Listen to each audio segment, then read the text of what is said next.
Hi friends, ఈరోజు మనం evil dead burn movie review అయితే చూద్దాం. 1 hour 52 minutes రన్ టైంతో ఉన్న ఈ మూవీ నాకెలా కనిపించిందంటే నచ్చింది బ్రో. ఇక కథ విషయానికి వస్తే, భర్త మరణంతో తీవ్ర విషాదంలో ఉన్న ఆలిస్ తన అత్తమామల ఇంటికి వెళ్తుంది. అక్కడ పురాతనమైన నెక్రోనామికన్ కారణంగా భయంకరమైన డెడ్ రైట్స్ మేల్కొంటాయి. ఒక్కొక్కరిగా కుటుంబ సభ్యులు దెయ్యాల బారిన పడుతుండగా ఆలిస్ ప్రాణాలతో బయటపడేందుకు చేసే పోరాటమే సినిమా కథ.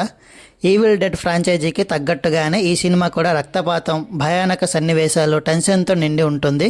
ప్రాక్టికల్ ఎఫెక్ట్స్, మేకప్ మరియు హర్రర్ వాతావరణం బాగా ఆకట్టుకుంటాయి. కొన్ని సన్నివేశాలు చాలా క్రూరంగా ఉండడంతో బలహీన మనస్తత్వం ఉన్న వారికి అసౌకర్యంగా అనిపించవచ్చు.